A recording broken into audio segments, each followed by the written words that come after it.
नमस्कार दोस्तों, स्वागत है आपका अपने YouTube channel study with selector में। डेली सेशन चलाते हैं करंट अफेयर का, उसमें हम आ गए अगले सेशन पे।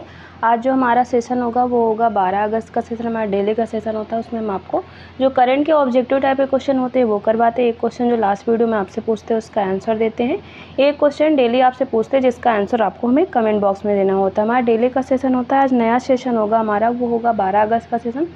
तो आज का सेशन शुरू करने से पहले आप लोगों से अपील है, यदि आपने अभी तक हमारे चैनल स्टडी विद सिलेक्टर को सब्सक्राइब नहीं किया तो प्लीज़ सब्सक्राइब कर ले, बेल आइकन जरूर प्रेस करें, सबसे पहले हमारे वीडियो का नोटिफिकेशन आप तक पहुंचता रहे।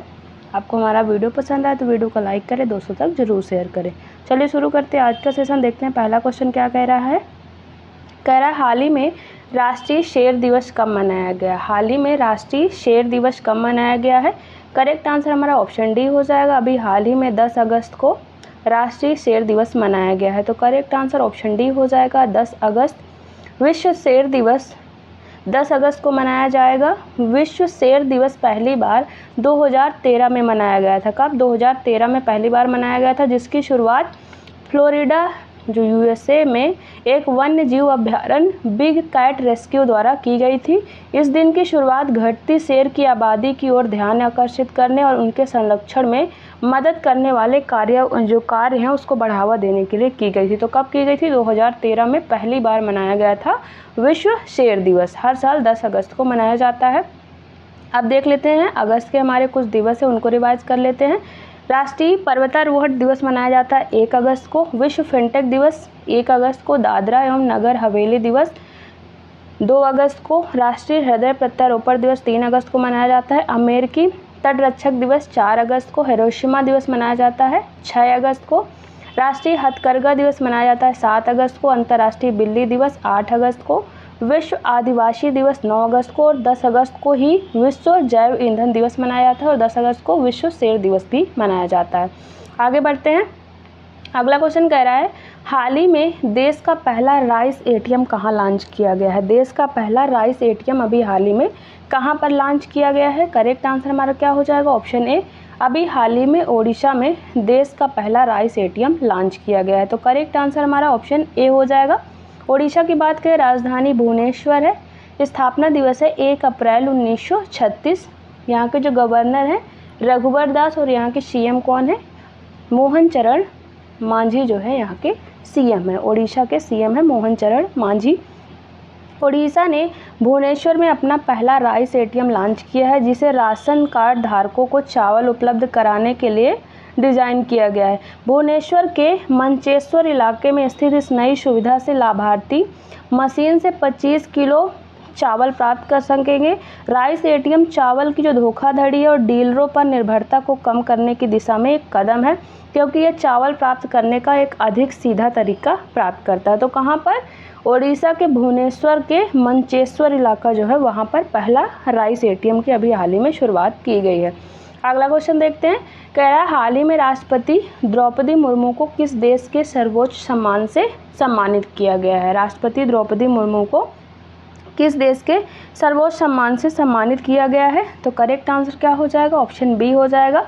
तिमोर लिस्ते के सर्वोच्च सम्मान से अभी हाल ही में राष्ट्रपति द्रौपदी मुर्मू को सम्मानित किया गया। आपको याद हो तो अभी हाल ही में उनको फिजी के भी सर्वोच्च सम्मान से सम्मानित किया गया था। और हमारी जो राष्ट्रपति द्रौपदी मुर्मू है वो अभी फिजी, न्यूजीलैंड और तिमोर लिस्ते की आधिकारिक यात्रा पर हैं और फिजी और तिमोर लिस्ते की यात्रा करने वाली वो पहली राष्ट्राध्यक्ष भी बनी है। तो तिमोर लिस्ते के अभी हाल ही में उनको सर्वोच्च सम्मान से सम्मानित किया गया है।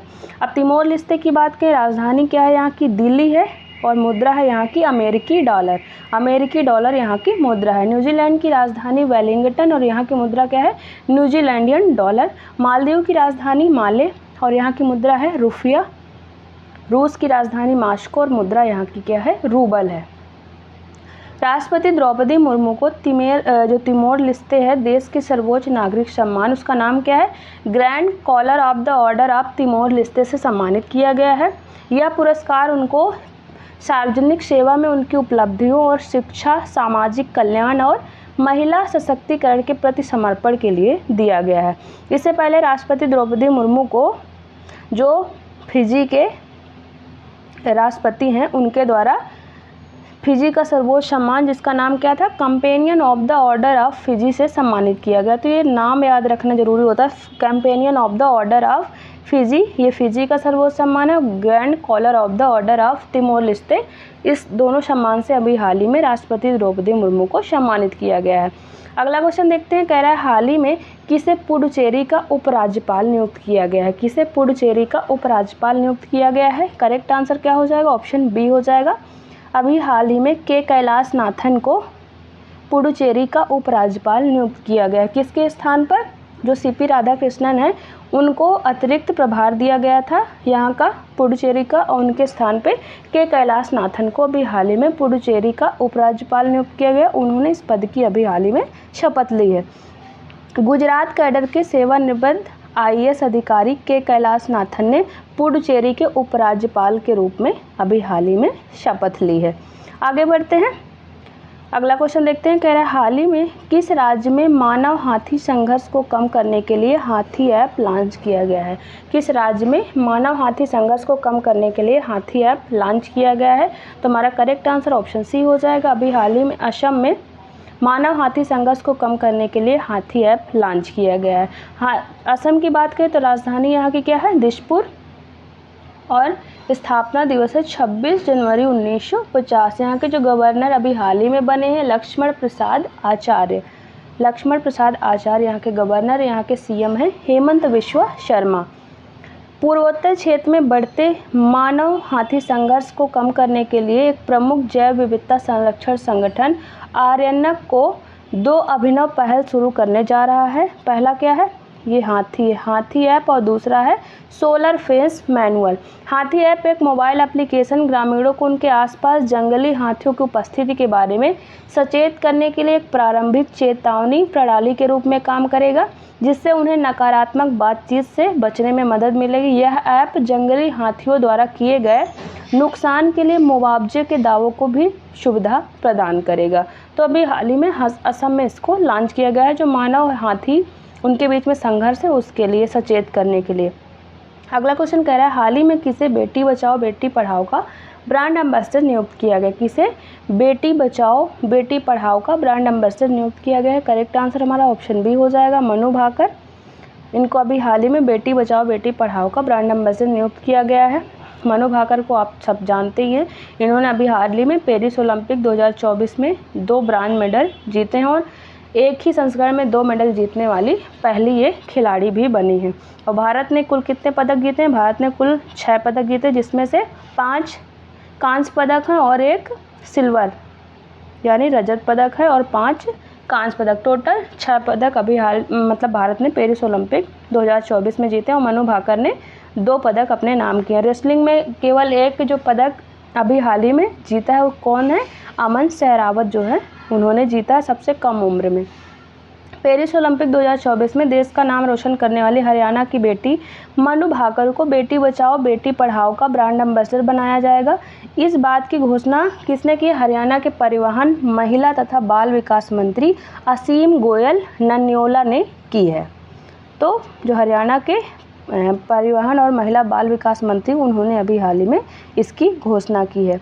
अगला क्वेश्चन देखते हैं, कह रहा है हाल ही में किस राज्य सरकार के द्वारा वेनगंगा नलगंगा नदी जोड़ो परियोजना को मंजूरी दी गई है। किस राज्य सरकार के द्वारा वेनगंगा नलगंगा नदी जोड़ो परियोजना को मंजूरी दी गई है।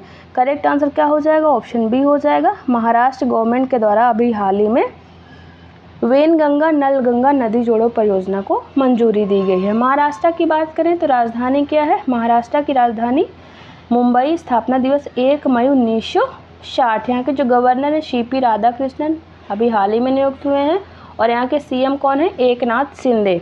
एकनाथ शिंदे यहाँ के CM है। अभी आपको पता है कि कुछ राज्यपालों की नियुक्त हुई है, तो जिसको आपको हम पहले पढ़ा चुके हैं लेकिन एक बार रिवाइज करवा देते हैं।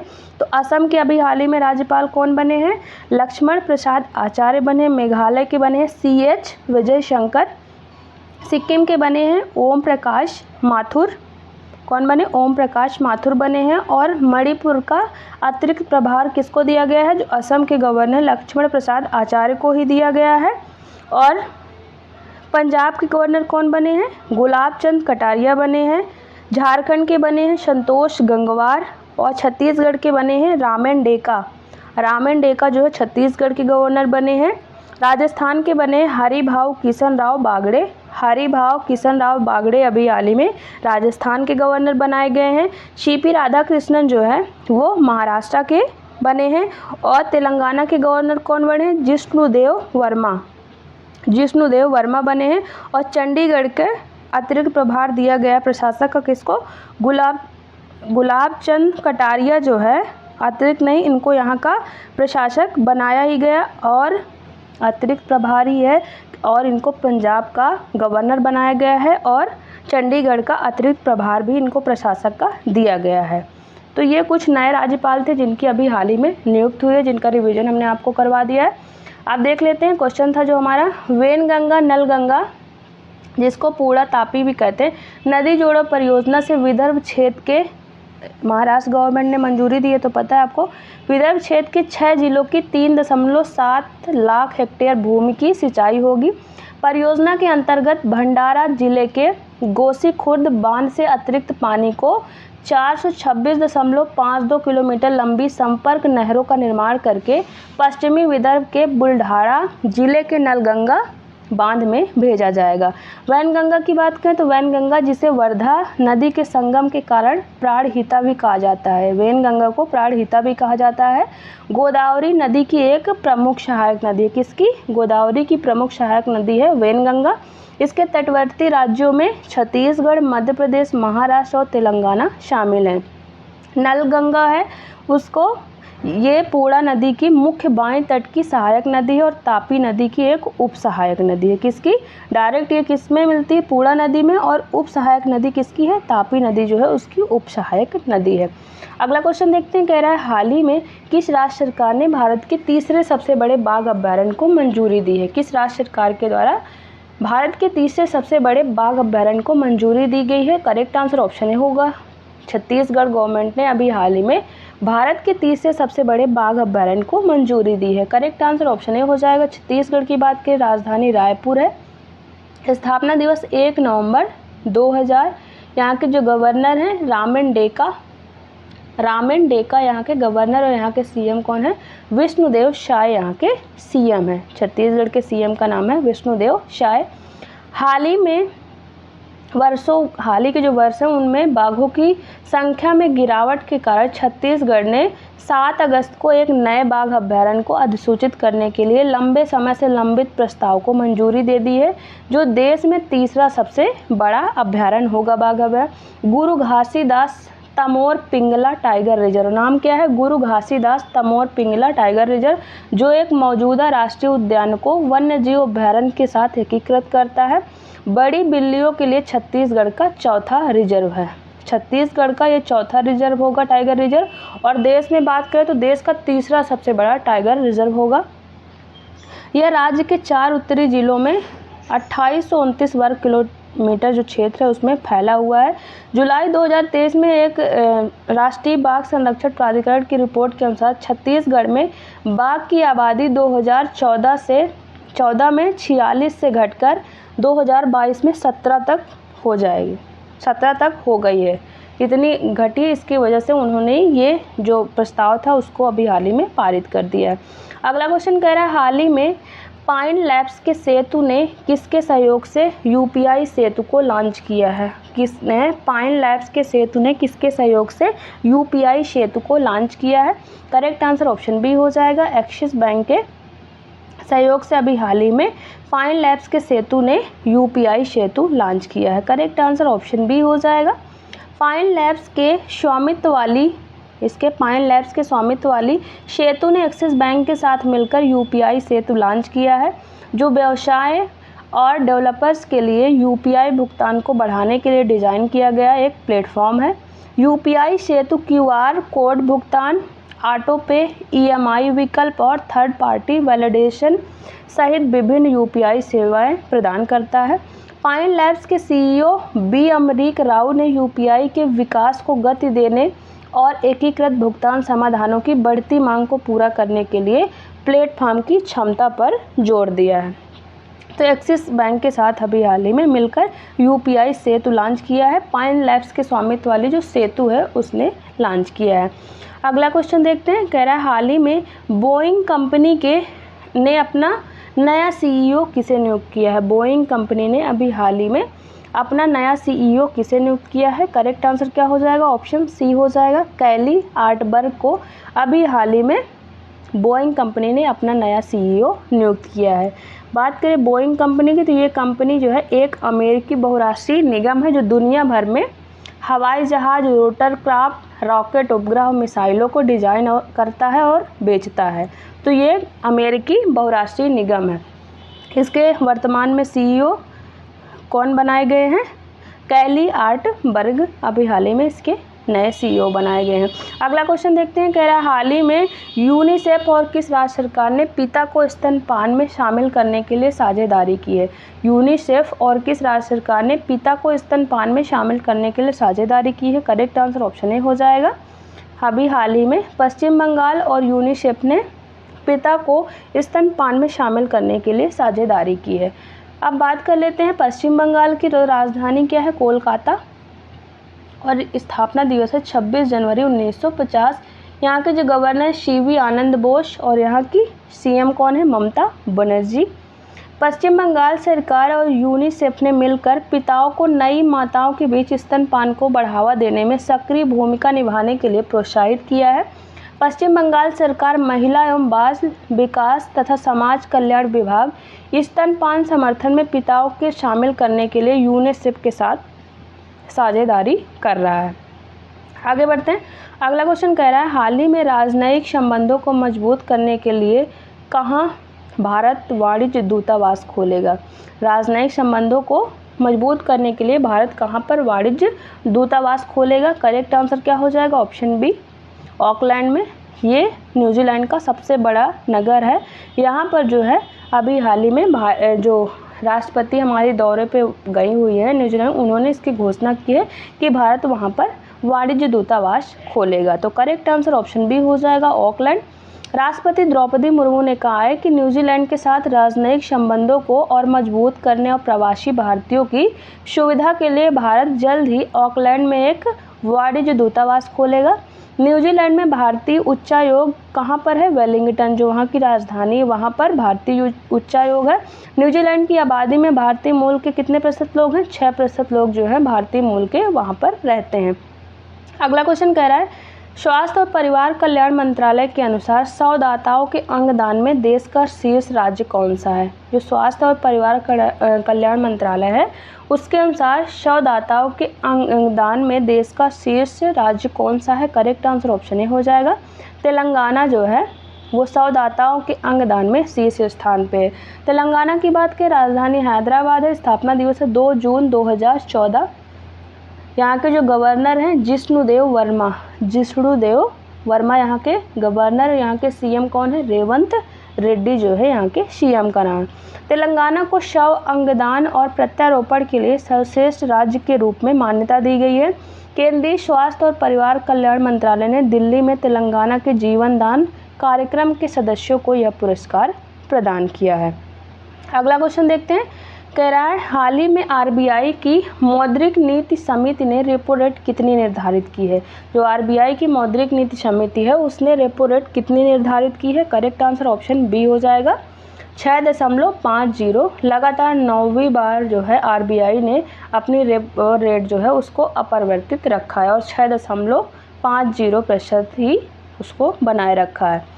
देख लेते हैं रेपो रेट की बात करें तो रेपो रेट क्या होता है। रेपो रेट वह दर है जिस पर भारतीय रिजर्व बैंक जो है आरबीआई सरकारी प्रतिभूतियों के बदले भारत में वाणिज्यिक बैंकों या वित्तीय संस्थाओं को पैसा उधार देता है। मतलब आरबीआई जो है बैंकों को लोन देता है, वही दर है रेपो रेट। 8 अगस्त 2024 को वित्तीय वर्ष 2024-25 की तीसरी द्विमासिक मौद्रिक नीति की घोषणा करते हुए आरबीआई के गवर्नर शक्तिकांत दास ने कहा है कि मौद्रिक नीति समिति ने 4-2 के बहुमत से लगातार 9वीं बार पॉलिसी के रेपो रेट को 6.50 पर अपरिवर्तित बनाए रखने के लिए फैसला लिया है। आगे बढ़ते हैं।